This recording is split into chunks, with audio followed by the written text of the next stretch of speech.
PD voilé, c'est grâce à un patriote, un nationaliste qui relève Éric Jean-Baptiste.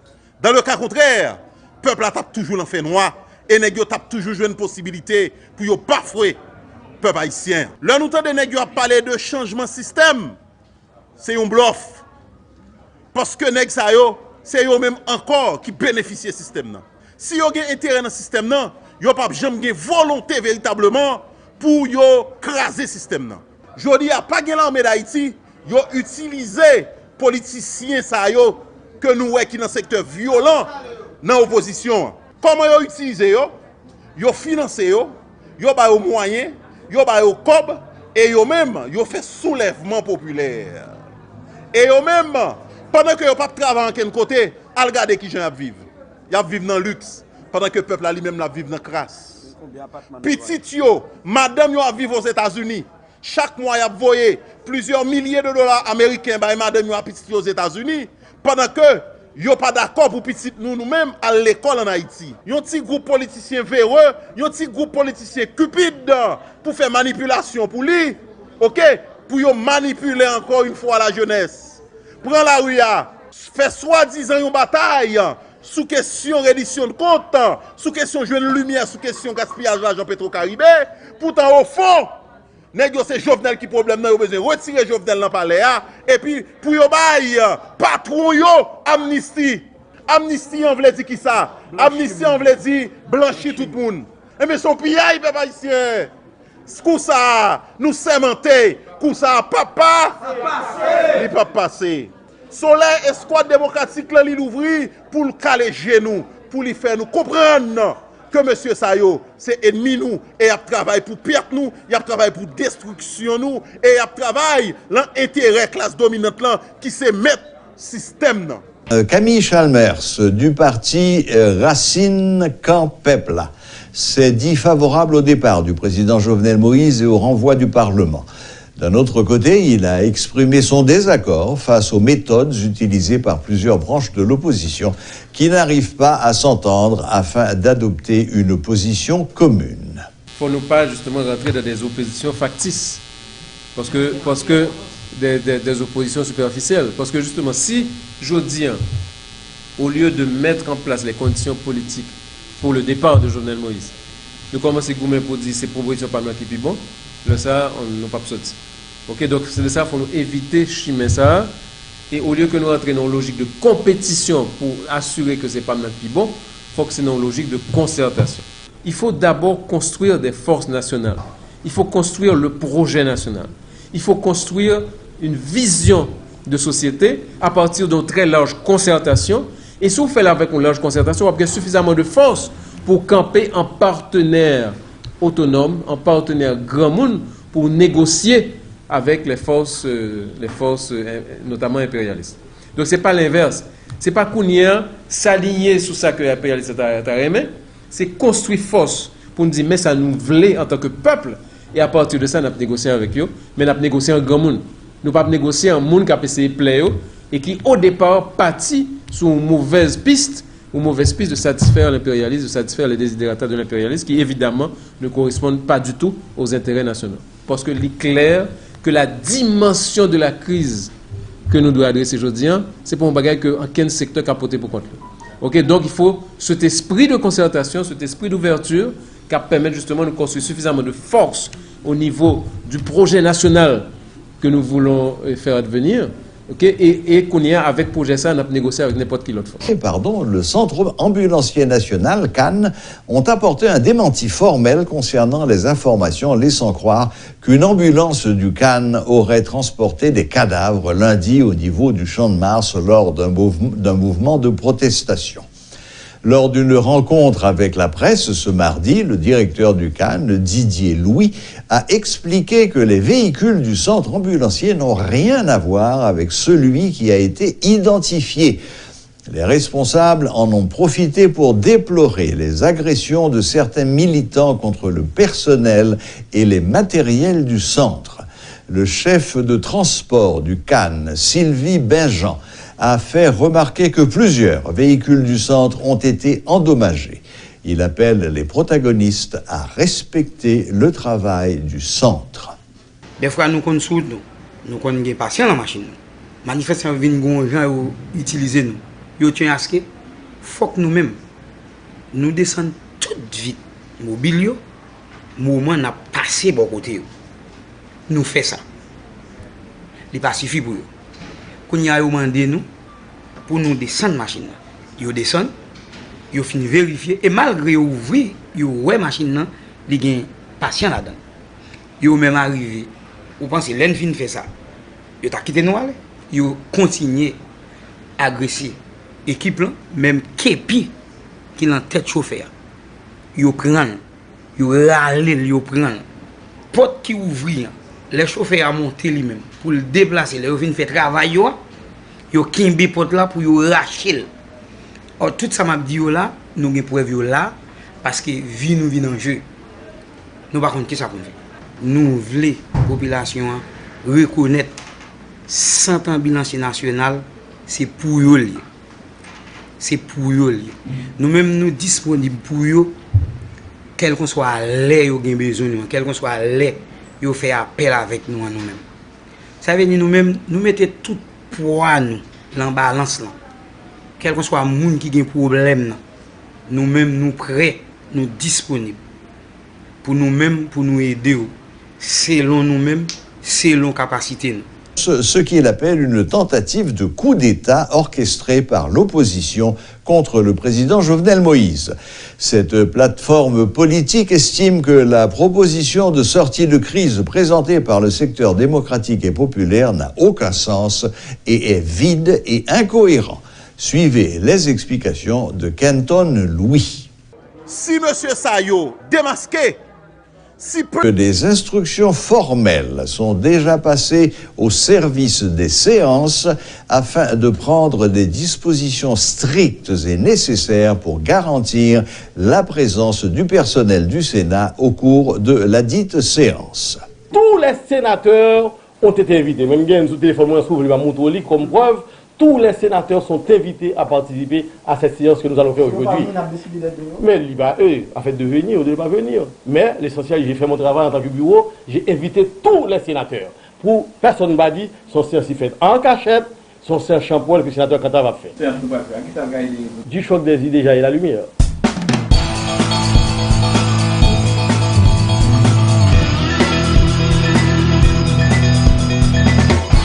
Dans l'international, les États-Unis présentent le volet économique de leur plan de paix pour le Proche-Orient les mardis 25 et mercredi 26 juin prochains à Bahreïn. Cette conférence, baptisée « De la paix à la prospérité » par Jared Kushner, le gendre de Donald Trump chargé de la question du Proche-Orient, est boycottée par les Palestiniens. Ceux-ci estiment qu'elle n'a aucun sens en l'absence de règlement politique. Selon France 24, les pays invités, eux, n'enverront que des délégations de second rang. Donald Trump l'a baptisé l'accord ultime, le plan de paix de la Maison-Blanche pour le Proche-Orient. Attendu depuis des mois, le volet économique est désormais connu et il se veut pour le moins ambitieux. Objectif affiché de Washington, transformer en profondeur l'économie palestinienne en levant 50 milliards de dollars sur 10 ans, grâce notamment aux pétromonarchies du Golfe et aux investisseurs privés. Des fonds qui ne seraient pas gérés par les Palestiniens eux-mêmes, mais par une banque internationale de développement. 25 milliards de dollars seraient alloués au territoire palestinien, l'autre moitié aux pays de la région, des partenaires économiques privilégiés comme la Jordanie, l'Égypte ou le Liban. Une manne financière qui, selon les États-Unis, permettrait de doubler le PIB des Palestiniens en créant 1 million d'emplois. La Maison-Blanche parle du plan le plus complet pour le peuple palestinien jusque-là. Ce plan peut transformer la Cisjordanie et Gaza de manière fondamentale et ouvrir un nouveau chapitre dans l'histoire palestinienne. Un chapitre défini non pas par les épreuves et les pertes, mais par la liberté. De l'hémisphère ouest au département d'État américain a eu des entretiens lundi avec des représentants de divers secteurs de la société civile et des acteurs politiques autour de la crise haïtienne. Le Conseil de sécurité a adopté mardi par 13 voix une résolution créant une mission politique de l'ONU en Haïti, la BINU, qui succédera en octobre prochain à la MINUJUST. Le Centre ambulancier national, CAN, dément les informations laissant croire qu'une ambulance du CAN a transporté des cadavres lundi, non loin du Palais national, lors d'une manifestation de l'opposition. Le secrétaire d'État de l'hémisphère ouest au département d'État américain, Julie Chang, effectue une mission dans la capitale haïtienne. La diplomate a eu des entretiens ce lundi 24 juin avec des représentants de divers secteurs de la société civile et des acteurs politiques autour de la crise haïtienne. Le gouvernement américain s'évertue à encourager un dialogue national afin de rechercher des solutions à la crise qui provoque une instabilité sociopolitique. Le sénateur Patrice Dumont confie avoir expliqué au haut officiel américain la nécessité d'une démission du chef de l'État afin de trouver une solution à la crise. De l'avis du sénateur Dumont, le départ du président Moïse est indispensable en raison de son implication dans plusieurs dossiers, dont la dilapidation des fonds Petro-Caribé, l'affaire Dermalog et le scandale des mercenaires. Il considère que le timing du dialogue avec le président Moïse est révolu et l'accuse d'avoir œuvré à faire avorter une précédente occasion de dialogue. Entre décembre 2018 et juin 2019, ce n'est plus la même conjoncture, affirme M. Dumont. Outre les parlementaires et des dirigeants de partis politiques, la diplomate américaine devrait avoir des échanges avec des membres. 5 juin, avec 13 voix pour, 2 abstentions et 0 voix contre, la résolution portant création de la prochaine mission onusienne politique qui s'établira en Haïti le 6 octobre 2019 en remplacement de la MINUJUST. Le ministre haïtien des Affaires étrangères, Edmond Bockchit, en a fait l'annonce sur son compte Twitter. 13 pays se sont exprimés en faveur de la création du Bureau intégré des Nations Unies en Haïti, BINU. La République dominicaine et la Chine se sont abstenus, alors qu'aucun pays n'a voté contre. Par cette réunion tenue à New York, le Conseil de sécurité de l'ONU entendait discuter de la situation actuelle en Haïti et de décider des mesures à adopter après le départ programmé pour octobre prochain de l'actuelle mission MINUJUST. Le bureau intégré en Haïti, BINU, aura un mandat initial de 12 mois et aura pour mission d'aider le gouvernement à parvenir à l'organisation d'élections libres, honnêtes et transparentes, renforcer la capacité de la police nationale d'Haïti, réduire la violence communautaire, notamment celle des gangs, améliorer la gestion de l'administration pénitentiaire et les conditions carcérales et renforcer le secteur judiciaire. Selon ce qu'a fait savoir le chancelier haïtien, le représentant d'Haïti en a profité lors du vote pour attirer l'attention des membres du Conseil de sécurité des Nations Unies sur l'attachement du peuple haïtien à la souveraineté. Les activités semblaient reprendre un cours normal ces derniers temps.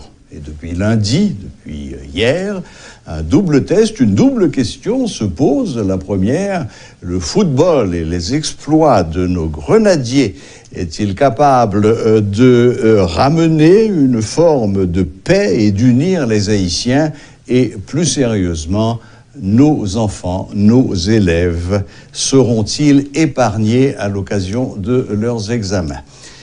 Pour parler de cette deuxième question surtout, nous avons avec nous ce soir Rudolph Pierre-Louis qui va revenir un peu sur ces 2 premières journées de l'examen de 9e année fondamentale, examen auquel participent plus de 200 000 élèves. Bonsoir Rudolph, ça va? Bonsoir Serge, ça va très bien. Bonsoir à toutes et à tous. Alors, finalement, est-ce que ces 2 premières années, parce que tout le monde, je pense, a vu les images terribles de cet enfant de Saint-Marc avec le front blessé, saignant. C'est dramatique, c'est révoltant, c'est insupportable. Mais dans l'ensemble, Dans l'ensemble, avant toute chose, il faut dire que malgré toutes les menaces qui planaient sur le déroulement des examens officiels de la 9e année, hier lundi, les examens ont débuté. Cependant, il faut dire que le début des examens a été fait dans un contexte où les parents sont frustrés et les candidats sont stressés. Donc, malgré tout, malgré toutes les menaces, malgré toutes les dispositions qui ont été annoncées du côté des autorités concernées, eh bien, cela n'empêchait pas que certains parents soient frustrés par la situation et les écoliers soient stressés. Mais d'ailleurs, les images ont clairement montré que la plupart des parents ont accompagné systématiquement leurs enfants sur les lieux d'examen. Ils sont restés là à les attendre. Voilà, justement, c'est le constat qui a expliqué la situation d'hier, parce que quand on avait visité certains centres d'examen, en arrivant, on a remarqué que des parents se sont massés devant l'entrée de l'institution. On se demande qu'est-ce qu'il y a. Voilà, on se demande qu'est-ce qu'il y a, et en les questionnant, ils ont dit, bon, par rapport à la conjoncture du pays, on est obligé non seulement d'emmener les enfants au centre d'examen et on les attend. Si c'est 2 jours, si c'est 3 jours, même une semaine, on est prêt à passer toute la semaine à attendre les enfants parce qu'on ne veut pas les laisser tout seuls par rapport à la conjoncture du pays. Donc, on comprend maintenant l'inquiétude des parents vu les menaces qui planaient sur les examens. Donc, c'était un peu le tableau d'hier. Mais aujourd'hui, je peux dire que la situation est plus ou moins différente parce que les parents sont toujours présents, mais pas en grand nombre, comme c'était le cas hier. Et aujourd'hui, on a interrogé quelques candidats, on leur a demandé comment ça a été par rapport à hier. Eh bien, certains d'entre eux ont dit, aujourd'hui, on a subi les épreuves sans stress, parce que hier, ça s'est déroulé avec beaucoup de stress, mais aujourd'hui, c'est différent, même si dans certains centres d'examen, il y a eu quelques petits problèmes, mais cela n'empêchait pas. Oui, ils et elles ont goûté un petit peu à quelques jets de pierre et avalé un peu de gaz lacrymogène, hélas.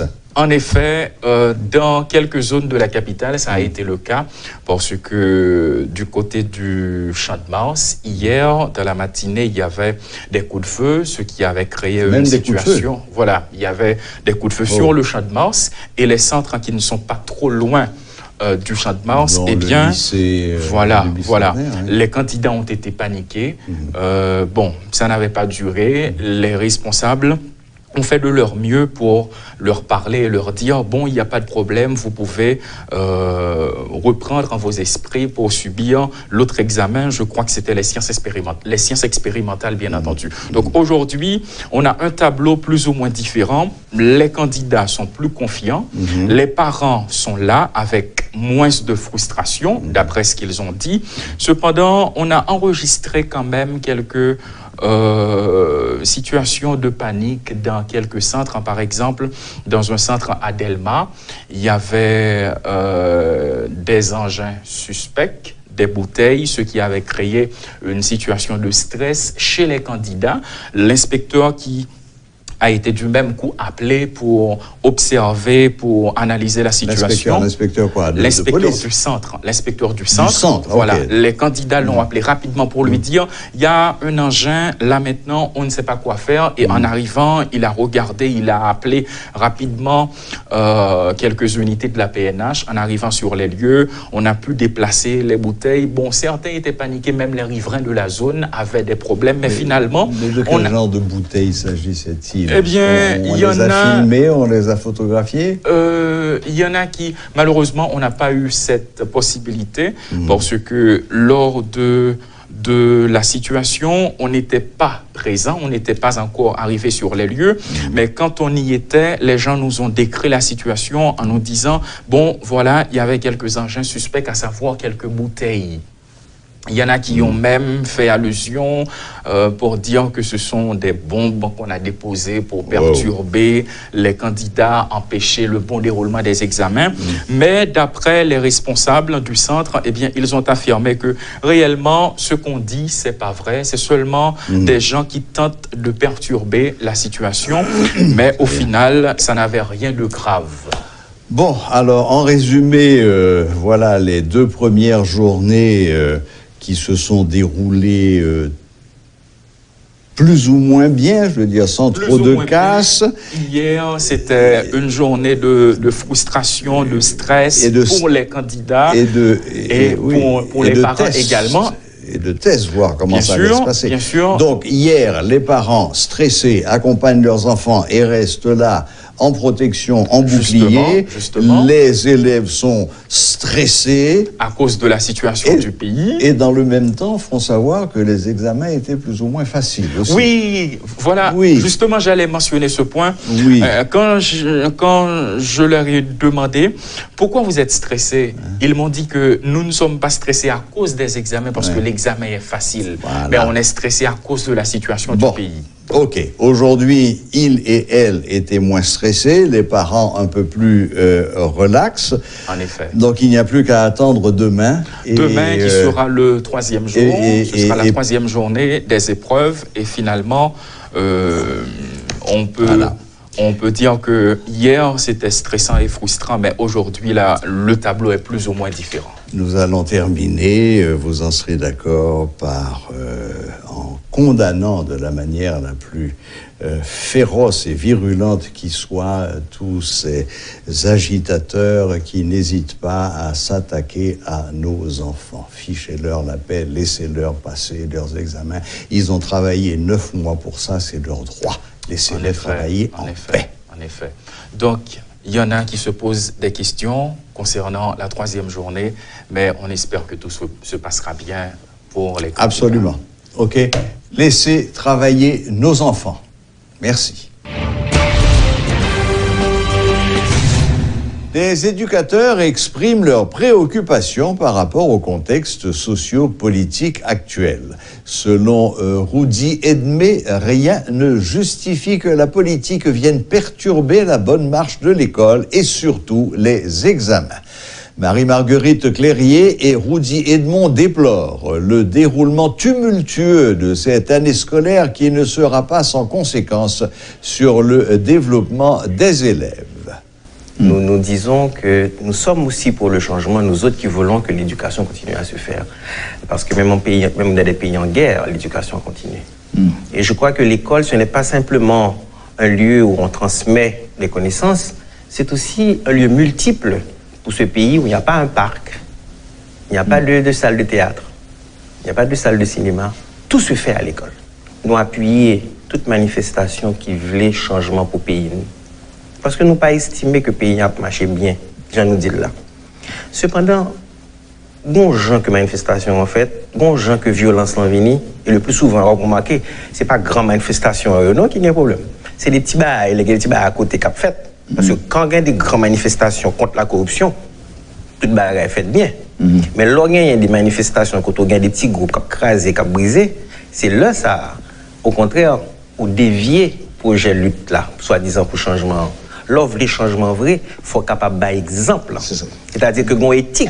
Parce que nous sommes capables de faire attention. Il y a des gens qui disent que les gens qui parlent et qui disent attention, attention ici, attention l'autre bord, les gens qui mettent obstacle à la lutte, peuple haïtien. Non. Au contraire, les gens qui disent attention dérive. En fait, ça pour les gens qui dans situation politique, ça qui fait manifestation, qui demandé l'école fermée, qui bloque le pays.